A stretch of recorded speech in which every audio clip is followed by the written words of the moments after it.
A ver, ahora. Compañera Kimberly, tu micrófono. Kimberly González, por favor, que gracias. Muchas gracias, compañera. Bueno, hoy lo primero, ahí sí que pidiendo disculpas por la anterior clase que creo que no pudo pasar la presentación, pero fue un problema técnico que no estaba a mi alcance resolver en esos momentos. Espero que quisiera saber si hay una buena imagen y si hay buen sonido. Sí, licenciado. Sí, licenciado. Estamos. Bueno, hoy vamos a, siguiendo que ya se desarrolló el tema del patrimonio, pues como ese conjunto de derechos y obligaciones que están valorados pecuniariamente y que constituyen una universalidad del derecho. Y la situación de cuando ya despejamos qué son los bienes y cómo los clasificamos. Y luego el hecho de haber entrado directamente sobre los derechos reales y haber diferenciado derecho real de lo que es el derecho personal. Dentro de ahora vamos a desarrollar todos los derechos reales, ya que en nuestro ordenamiento jurídico pues se sigue ese sistema de números clausus o cerrado, en los cuales solo tenemos los derechos reales que están establecidos en ley. Y uno de los primeros pues es la propiedad. Para ello pues podremos iniciar que el término propiedad se deriva de properium, que quiere decir que esa cosa que pertenece a una persona es propia de ella. Aquí es muy importante el res mea est, que cuando dice una persona, esta cosa es mía porque la tengo, la poseo, y desde el momento que se posee la cosa, pues hay una relación entre la cosa y la persona, y por lo tanto hay una identidad entre el objeto y la propiedad en sí, con un sentido de pertenencia. Si yo lo tengo, pues, obviamente lo hago con la situación de que es mío. Por favor, a todos les rogaría... Solo con la compañera Suray, que tiene su micrófono encendido. Lo siento. Bueno, entonces, desde tiempos antiguos, pues el concepto romano no tenía definido realmente lo que era propiedad, y el punto de inicio de donde se originó esto era de que la recepción que había tenido el derecho romano y el desarrollo en sí del jus communis, o sea, el derecho de toda la comunidad. Todo ello se derivó a través de la obra de Bartolo, cuando ya comenta la ley de Sigisbee del título de todo lo que es el de adquisición, y en ese digesto se nota que él ya planteó la situación de cuando alguien tiene una cosa que tenía el dominio sobre la misma. Y entonces eso fue uno del principio de ese concepto. En las concepciones, pues obviamente el mancipium, que era derivado de la manus, que era la potestad que tenía la persona tanto sobre las personas y sobre las cosas, y obviamente el que regía era el pater familia. Luego fueron apareciendo el jus iutendi, que es todo ese derecho de usar, el jus fruendi, que era el de percibir los frutos, el jus abutendi, de consumir y poder disponer de esa cosa, el jus possidendi, de poseer, el alienandi, el de enajenar, el jus disponendi en sí, que era de la disposición ya real en que podía hacer con la cosa todo lo que él quería, y posteriormente ya venía lo que es la et vindicandi, que es la manera de reivindicar, o sea, tratar de recuperar lo que se le había quitado a alguien. En esa, pues, la característica de en ese concepto sobre propiedad, pues se daba que era un derecho absoluto, una omnimoda arbitraria e ilimitada, que quiere decir que todo era en sí, lo podía uno tener y poder disponer de él. Por lo tanto, se decía que la propiedad era un derecho exclusivo y que no había ningún intermediario, no habían terceros, y era un derecho perpetuo porque esto no tenía caducidad. Entonces, desde la época antigua, ya el término propiedad, al principio era como una propiedad religiosa en lo que era todo lo que nos había dado Dios. Posteriormente se apoderó de ello y el dueño era el soberano, y hasta aparecer lo poco que le podían tener los súbditos. Ya posteriormente se da la propiedad colectiva o tribal, en lo que había una comunidad primigenia, o sea, todo lo que daba la tierra, aparecía el jefe real de familia, y posteriormente ya lo que era la propiedad familiar. Se encontraba ya la dificultad para poder distribuir esa propiedad, y empezaron a aparecer la particularización de las actividades en que cada quien iba especializando en una determinada área. Ya al final en la época antigua, pues se daban dos formas de cómo se podía dar la propiedad. Una forma adquiritaria, que era el propietario, era jus commerci, que adquiría algo por mancipi, o sea, que le daban de acuerdo a los modos como se adquirían las cosas, y posteriormente pues así se apropiaban de él, pero no tenían ninguna protección. Posteriormente ya se dio la propiedad bonitaria o pretoriana, en la cual el propietario era el que tenía la posesión y todos los atributos de la propiedad, podía servirse de él, pero realmente no era el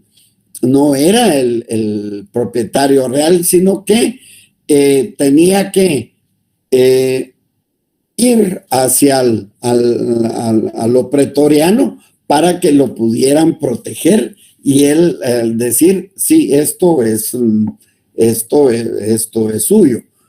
Posteriormente, ya en la Edad Media, pues se da el feudalismo, en lo que había ya los cuadros privilegiados, en que todo era de la nobleza y era del clero. Luego ese sistema feudal pues ya se fue caracterizando en que había que tener una forma de cómo tratar quien trabajaba realmente la tierra. ¿Me están escuchando? ¿Sí? ¿Todo bien? Sí, licenciado. Muchas gracias. Todo bien. Gracias. Entonces, ese sistema feudal realmente se inició una fiscalización judicial en la cual se daba una concesión para que alguien aprovechara la propiedad, pero a cambio de un canon, de un impuesto, de un emolumento. Entonces, y este canon iba a favor de la iglesia. Ya posteriormente, hacia la caída del Imperio Romano, se empezó a tratar sobre la protección de la propiedad debido a esas invasiones tanto vikingas, musulmanes o magiares. Ya en la edad moderna, pues hay una hegemonía absoluta de la propiedad, se da un poder real, o sea, un poder directo sobre la cosa. Empieza el surgimiento de la clase burguesa, el nacimiento del capitalismo, hay una limitación del consumo y la liberación del afán de lucro, y se empieza con la iniciativa privada, habiendo como consecuencia una competencia por los mercados. Eso hace que ya en la edad contemporánea, a través de la Revolución Francesa, en lo que se da una concepción liberal del término de propiedad y el término como un derecho subjetivo, en que el hombre libre, titular de un conjunto de derechos que no podían ser vendidos y que no podían prescribir, daban una libertad individual y un derecho de propiedad. Se le daba paso a la verdadera autonomía de la voluntad y aparecían las relaciones entre dos personas, dos o más personas, como era el contrato, y ya se hablaba de una personalidad como desde el nacimiento y posteriormente desde la concepción. En esta edad contemporánea, pues la Revolución Francesa ya provoca la primera revolución política burguesa. Esta produjo reformas sociales, económicas y la abolición del feudalismo, garantizándose ya la propiedad privada y un respeto a esos derechos humanos, y la propiedad era reconocida como un derecho. Entonces, esto constituyó un referente político e ideológico muy importante en la evolución de este concepto del derecho de propiedad.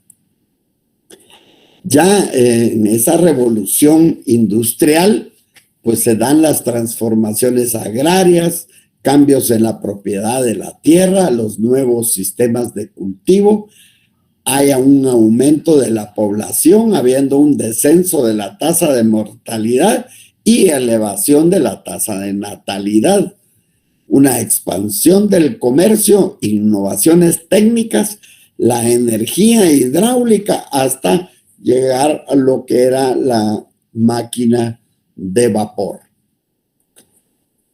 En esta evolución del derecho de propiedad en la edad contemporánea se dan ya las revoluciones liberales y hay un auge del sistema capitalista, aparece la propiedad privada en sí, el desarrollo de los medios de transportes, del comercio, de los mercados, y hay un éxodo del campo hacia la ciudad, habiendo un hacinamiento en las fábricas que provocaba una asfixia en esta división del trabajo. Se da la especialización del trabajo y la propiedad empieza a ser aglutinada en el Estado. ¿Qué es lo que realmente, desde dónde creemos que aparece ese derecho de propiedad, o desde cuándo se cree y se justifica que hay existencia de la propiedad? Y para ello, pues hay varias teorías. La primera es la teoría de la ocupación. Esta teoría de la ocupación se da en que alguien llegaba hacia un lugar que era en lo que no se sabía de quién era, y entonces había una apropiación primitiva de las cosas que no pertenecían a nadie. Aquí se explica el aparecimiento de la propiedad, pero no justificaba realmente su existencia. Y entonces la teoría de la ocupación es llegar hacia un lugar en donde que no le pertenecía a nadie, y así empezaba la propiedad. Luego se da una siguiente teoría, que era la teoría del trabajo. Esta teoría del trabajo, pues, explicaba que realmente la propiedad existía derivada del trabajo como recompensa del mismo. Era una pretensión moral y jurídica del señoría de lo producido. El que trabajaba, así era lo que estaba reteniendo hacia sí, así se creía lo que era la propiedad. Luego hay otra teoría, que es la teoría de la ley, en la cual se dice que el origen de la propiedad se encuentra realmente en la ley y que depende únicamente de la voluntad del legislador. Sin ley no existe ningún derecho. Es la ley el verdadero fundamento del derecho de propiedad. Ya ya más hacia estos años, pues se dan las teorías modernas. Y una de las primeras de las teorías modernas era la teoría de la personalidad. Esta sostenía que el derecho es una proyección del hombre encaminada a la conservación de su existencia, y que por eso el hombre tenía propiedad. Sin embargo, pues también apareció la teoría de la utilidad o servicio que reportaba a la sociedad. Esto lo explicaba Leroy, Beaulieu, Simbali y Dagnano. Ya empezaba a aparecer lo que era de utilidad o servicio, para que posteriormente se fundamentara la propiedad en una triple manifestación, que era lo humano, lo familiar y lo social. Por ello, a través de todo este tiempo, pues se llega ahora, podemos decir, realmente qué es propiedad, porque solo lo hemos visto desde el punto de vista de algo que se tiene, pero que a través de la evolución, algunos tenían algo de lo que no era de nadie, y así otros pensaban que era a través del trabajo, posteriormente de la ley, y las teorías modernas que ahora pues tratan de justificar el derecho de propiedad, y tanto así la propiedad privada. Entonces, ¿qué es la propiedad y cómo se define? Así lo han muchos han tratado de definirlo y nuestro ordenamiento no escapa a ello, y en su articulado establece que es el derecho de gozar y disponer de los bienes dentro de los límites y con las obligaciones que establecen la ley, tal y como está en el artículo 464. ¿Qué consideraciones tenemos hacia esa definición, que es el derecho de gozar y disponer? Y podemos ya empezar a recordar cuando dividíamos la clasificación de los derechos reales. En esta, pues, la consideración primera es que se establece que es un derecho y que este derecho supone pleno poder jurídico de lo que se posee, el cual puede emplearlo con el objetivo que desee, ya que puede gozar y disponer. Con lo único que agregan algo que es una característica de limitación, porque dentro de los límites y con las obligaciones que establecen la ley, o sea que esta disposición en sí no puede ser a libre albedrío, que puedo abusar de mi poder, sino que voy a encontrar límites y obligaciones que las establecen las leyes y que por lo tanto debo cumplirlas. Otra de las definiciones, pues establece el planiol, establece que es el derecho en virtud del cual una cosa se encuentra sometida de una manera absoluta y exclusiva a la acción y voluntad de la persona. Y aquí, pues, sus consideraciones, podemos decir que sigue siendo, que es un derecho, pero que este derecho es absoluto. Crea un poder absoluto capaz de limitar cualquier otro poder sobre la cosa, y el ejercicio del derecho queda total, única y exclusivamente subordinado a la voluntad del propietario. Ahora bien, cuando establecíamos la clasificación de los derechos, pues en ella decíamos que los derechos reales se clasificaban como derechos reales de goce y disposición, de mero goce y de garantía, y dentro del goce y la disposición se encontraba el derecho real pleno, que era la propiedad. A mi criterio y muy personal, yo establecí una definición en la cual pues trata de agrupar las otras dos, y es la siguiente: es el derecho real pleno, porque es pleno al gozar y disponer, de gozar y disponer de los bienes en una forma absoluta y exclusiva, respetando los límites y obligaciones que establecen las leyes, porque eso está establecido dentro de nuestras leyes. Por lo tanto, también es una buena definición, y así pues lo hago ver.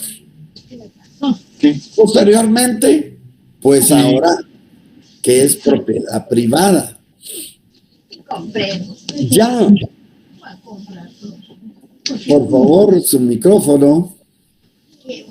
Ya la presencia en sí de las normas constitucionales hacen que haya un resultado de esa transformación de estas mismas constituciones, en la cual establecen una relación entre el hombre y las cosas, tal como lo establece el maestro Juan Francisco Flores Juárez. Dice: los hombres deben poder tratar libremente sobre todo lo que les interese. Sus necesidades les acercan, sus contratos se multiplican tanto como sus necesidades. Y entonces, esas normas constitucionales hacen realmente que se empiece a hablar de lo que es la propiedad privada. En pues hay un reconocimiento de la propiedad como un derecho del individuo para la satisfacción de su interés personal. Así lo establece Colina Garea. Y Locke dice, la propiedad privada se considera como una atribución o prerrogativa del individuo que se afirma proviene del orden natural. Aquí establece que todos los hombres son libres e iguales por naturaleza. Entonces, ya en nuestra Constitución, en el artículo 39, se establece la propiedad privada, la cual, al decir, se garantiza la propiedad privada como un derecho inherente a la persona humana. Toda persona puede disponer libremente de sus bienes de acuerdo con la ley. En pues, continúa, el Estado garantiza el ejercicio de este derecho y deberá crear las condiciones que faciliten al propietario el uso y disfrute de sus bienes de manera que se alcance el progreso individual y el desarrollo nacional en beneficio de todos los guatemaltecos. Importante en articulado, hacer que propiedad privada, dice, puede disponer libremente, dispone, pero también establece que puede usar y disfrutar. Y de usar y disfrutar juntos no es más que el goce. Por lo tanto, a la propiedad se dice que es ese derecho de gozar y disponer, en que el goce es el uso y disfrute de ese bien.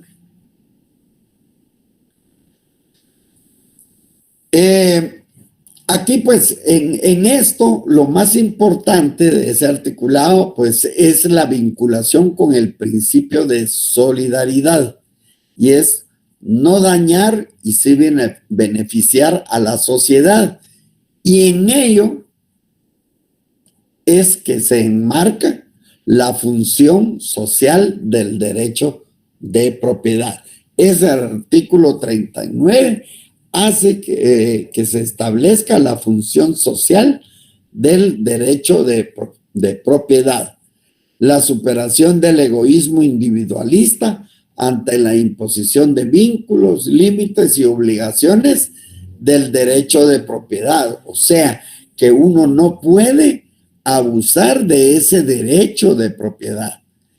Y todos estos límites deben ser observados por todas las personas y compatibilizar la satisfacción de sus intereses con los más generales de la colectividad. Es el interés personal y el interés colectivo. Y así es como podemos realmente establecer en qué consiste esa función social del derecho de propiedad. Establece el artículo 40 y el 44 de la Constitución, dice, la facultad de dominio ya no está integrado solamente por un poder de libre disposición, sino también por deberes y obligaciones derivadas de las exigencias del principio constitucional de la función social. En el decreto 529 del Congreso de la República existe lo que es la ley de expropiación. Y aquí se entiende por utilidad o necesidad pública o interés social para los efectos de esta ley todo lo que tienda a satisfacer una necesidad colectiva, bien sea de orden material o espiritual. Y eso es lo que fundamenta la función social del derecho de propiedad.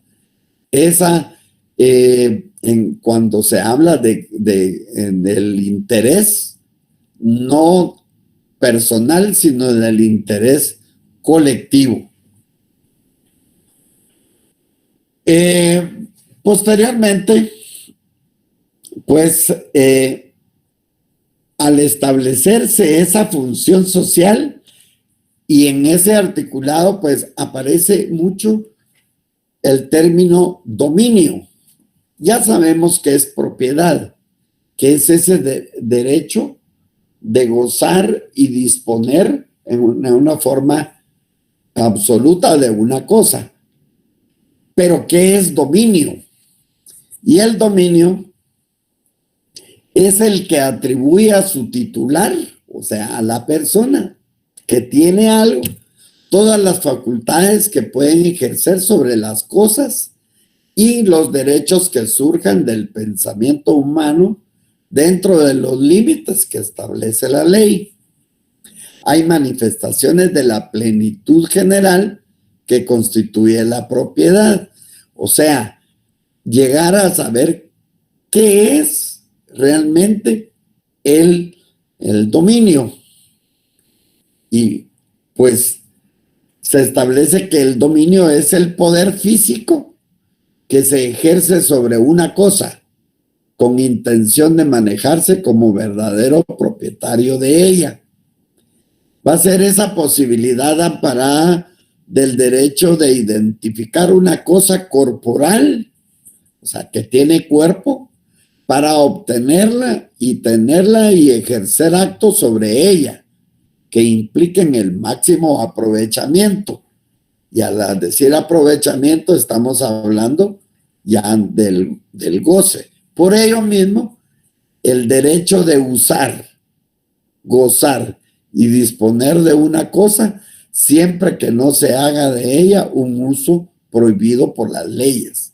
O sea que el dominio va a ser ese usar, gozar y disponer. ¿Cómo lo vamos a establecer?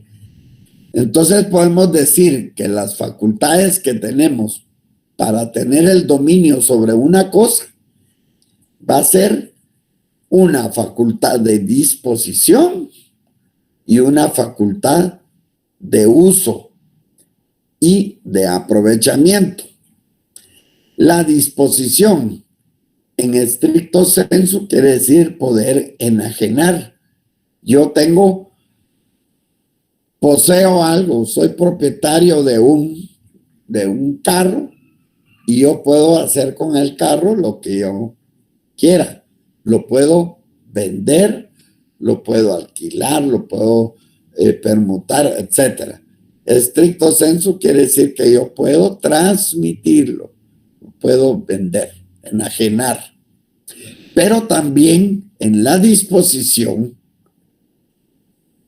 enajenar, pero también puedo gravar, o sea, imponer un impuesto, una limitación sobre un bien, a efecto de garantizar con el cumplimiento de una obligación.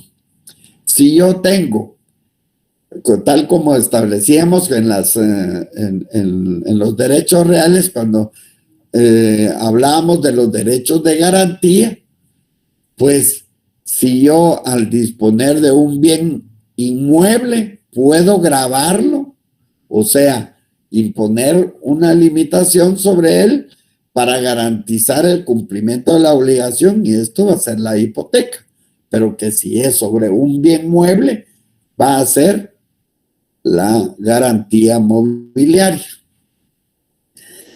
Y el uso, pues el uso es la utilización del bien y el aprovechamiento va a ser el disfrute de los beneficios o de todos los frutos que dé ese bien. Entonces, las facultades del dominio son de disposición y de uso y aprovechamiento. En la disposición podemos enajenar, pero también podemos gravar, o sea, imponer una limitación a ese bien.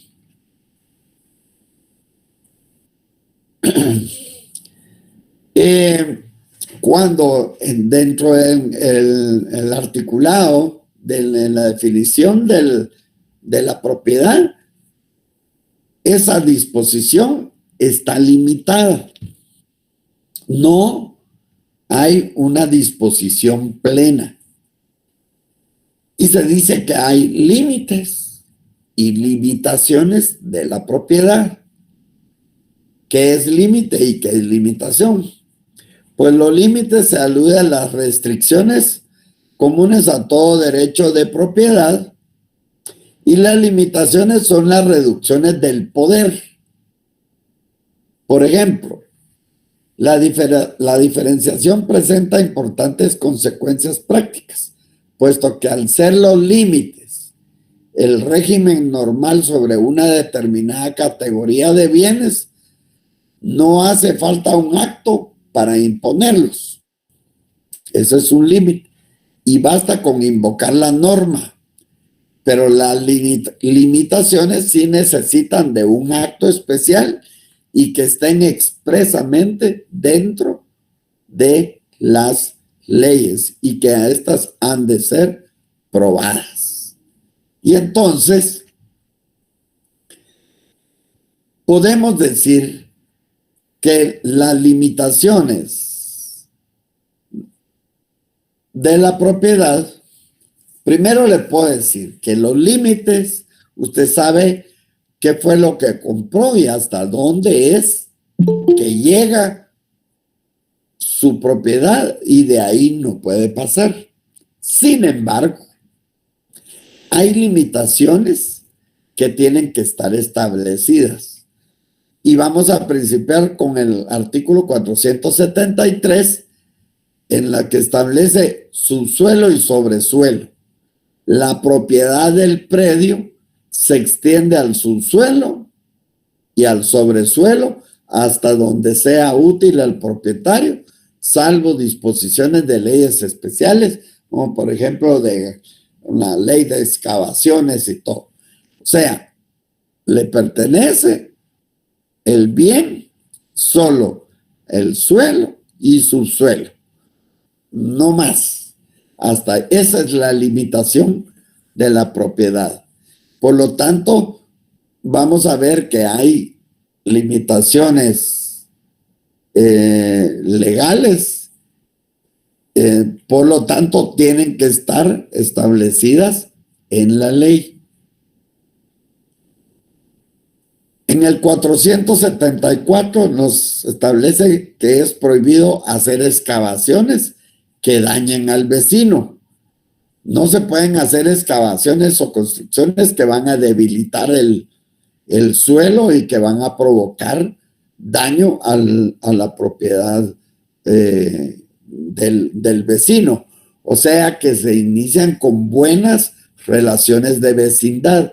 No puedo abusar de mi derecho de propiedad y por eso tengo esa limitación. El 475 establece el deslinde y amojonamiento.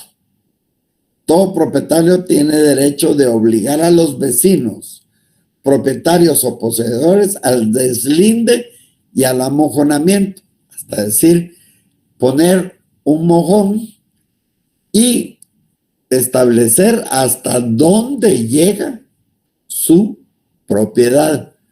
Eso es el deslinde y el amojonamiento. También la obligación de cerrar el fundo. Una finca, también denominada en derecho fundo o predio, es una propiedad inmueble que se compone de una porción delimitada de terreno. Y la obligación de cerrar el fondo es que lo tiene que delimitar y establecer hasta dónde es nuestra propiedad, salvo que hayan algunas leyes especiales, como por ejemplo que nos obliguen a dar una servidumbre legal de paso, que eso posteriormente se va a estar estableciendo cuando se hable de servidumbres. En el 477, construcciones cerca de edificios públicos. No podemos, nadie puede edificar ni plantar cerca de las plazas fuertes, fortalezas y edificios públicos, sino sujetándose a las condiciones exigidas en los reglamentos respectivos. Igual era lo que les decía de las servidumbres establecidas. La servidumbre pues es una obligación o un gravamen impuesto sobre un predio, o sea, hacia la finca o el predio, en utilidad de otro predio. Por ejemplo, este terreno necesita que pase todo lo del agua, y entonces tiene que dar una porción de su terreno para que se pasen todo el agua. O si no tiene salida a la vía pública, se compromete a dar una servidumbre legal de paso para que el predio que no lo tenga pueda salir hacia la vía pública más cercana. Igualmente, construcciones no permitidas. Nadie puede construir a menos de 2 metros de distancia de una pared ajena o medianera, aljibes, pozos, cloacas, todo que comprometa a la propiedad vecina. Entonces, todo esto es una limitación y se debe de dar todas las buenas relaciones de vecindad y no abuso al derecho de propiedad. También hay prohibición de actos que dañen la pared medianera. No podemos ir a tirar basura, estiércol, etcétera, para dañar la pared del vecino. Igualmente, no podemos sembrar árboles cerca de una heredad ajena, porque estos árboles pues van a ocasionar problema a la propiedad vecina. Tampoco ya que si lo hacen, pues tenemos el derecho de exigir que se arranquen los árboles, y todo propietario puede pedir que se arranquen los árboles que existan a mayor distancia de la señalada en el artículo que precede. O sea, no podemos dañar a la propiedad vecina. Igualmente, las ramas que caen sobre la propiedad vecina, pues podemos pedir que todas esas ramas se corten, y si hay frutos, todo lo que caiga sobre nuestra propiedad, pues será nuestro sin que haya ningún problema. Los frutos de las ramas que se extienden sobre el predio del vecino pertenecen a este. Y también una obra peligrosa, pues si un edificio o pared amenazara el peligro, puede el propietario obligar a que se hagan las reparaciones o que no se haga ninguna construcción, porque puede representar el tener una pared puede representar un peligro. Ahora, todo esto, estos abusos de poder y estas limitaciones, todas tienen también unas acciones protectoras. Esa acción protectora del dominio. ¿Cuáles son las facultades del dominio? Pues el de la disposición en la que se puede grabar y se puede enajenar, y la del uso en la cual se puede también usar y aprovechar. Esas acciones protectoras del dominio van a ser todos esos medios de defensa hacia la propiedad, y por lo tanto hay 3 acciones protectoras. Una acción reivindicatoria, una publiciana y los interdictos. La reivindicatoria pues procede cuando un tercero de forma indebida se apropia de un bien, entonces debe demostrarse su titularidad dominical, o sea, de dominio, de por qué tengo yo ese dominio del uso y de la disposición. Tengo que demostrar que eso es mío, a efecto de poder recuperar el mismo. Y esto pues está establecido en el artículo 468 y 469 del Código Civil. Esa es la acción reivindicatoria. Tengo derecho a que se me devuelva lo que se me ha quitado y que es mío. Igualmente hay una acción protectora publiciana, que consiste en el derecho que ostenta a alguien que ha tenido de buena fe una propiedad. Por ejemplo, alguien en aquel tiempo le dejaron una propiedad, pero no existía y no tenían la escritura, pero él compró de buena fe y le extendieron, por ejemplo, un recibo. Y entonces él, de buena fe, con justo título, o sea, tiene algo que no puede ser suficiente para poder inscribir esa propiedad, y entonces se aboca a la usucapión, que es tener la propiedad de ese bien a través del tiempo y cumpliendo con esos requisitos de buena fe, con justo título y otras situaciones que vamos a ver específicamente cuando se vea la usucapión.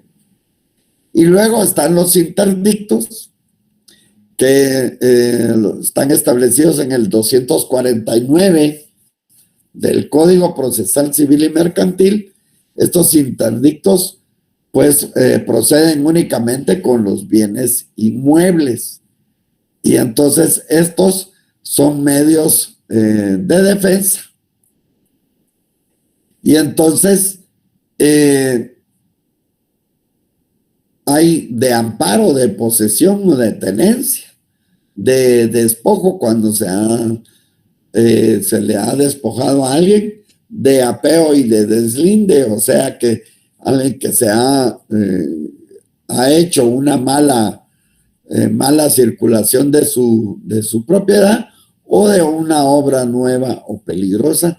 Y esos son los medios de defensa que están establecidos en el Código Procesal Civil y Mercantil. Y vamos a ver, por último, pues también tenemos, ahí están todos los, para que usted pueda ver, están todos los artículos de la propiedad, desde, perdón, esto está aquí de más en interdictos, pero son todo el articulado del Código Civil, desde el artículo 464 hasta el 468, en donde está todo el abuso del derecho, el derecho del perjudicado, la expropiación forzosa que habíamos hablado, en donde se da el beneficio social o interés público, la defensa de la propiedad por los medios legales que estamos viendo, como eran los interdictos o con esas acciones protectoras. También está la reivindicación, los derechos de autor, los frutos de los bienes. El propietario de un bien tiene derecho a sus frutos y a cuánto se incorpora por accesión, o sea, a todo lo que se une a su propiedad. Y lo que son los bienes de interés histórico y artístico, las cosas de propiedad privada, inmuebles declarados como objetos de interés artístico, histórico o arqueológico, están sometidos a leyes muy especiales. Esto en sí es lo que representa la propiedad. Muy importante es de recordar su definición, que ahí está. En ella engloba las facultades del dominio. Debemos saber qué teorías, como la teoría de la ocupación, del trabajo, de la ley y las teorías modernas, cómo se justificó la propiedad, la función social de la propiedad, la definición en sí de lo que es propiedad y saber que dentro de esa definición hay límites y limitaciones. Y las limitaciones son todas las que se establecieron ya con imágenes y por lo tanto tienen sus acciones protectoras o mecanismos de defensa de ese derecho de propiedad. La propiedad es el derecho real pleno de goce y disposición. Ya posteriormente será cuáles las formas especiales de propiedad, pero ahorita es importante reconocer que es el derecho de gozar y disponer, y dentro de ello esas facultades del dominio son precisamente la disposición, el uso y el aprovechamiento. Pues no sé si tienen alguna duda. En una hora pues traté de explicar lo mejor. Hay cosas en las cuales no puedo dejar de leer. En los artículos está lo más, en las diapositivas está lo más resumido y trato de que sea lo mejor explicativo que se pueda para que usted pueda entender realmente lo que es propiedad. Escribir sobre propiedad hay mucho desde su evolución, desde la época antigua hasta toda la evolución que ha tenido, desde la Revolución Francesa hasta nuestros días. Si hay alguna pregunta que yo pueda pues resolver, con mucho gusto. Licenciado, buenas tardes. Una pregunta. ¿Estas diapositivas no las va a compartir? Sí, siempre. La vez pasada les compartí la plática que les di. Ahí está en el Classroom. Está bien, licenciado, gracias. Bueno, ¿algo más? Bueno, cuando dicen que no hay muchas preguntas, pues... Con la exposición estuvo muy bien, Licky, y gracias también por las diapositivas. Bueno, muchas gracias.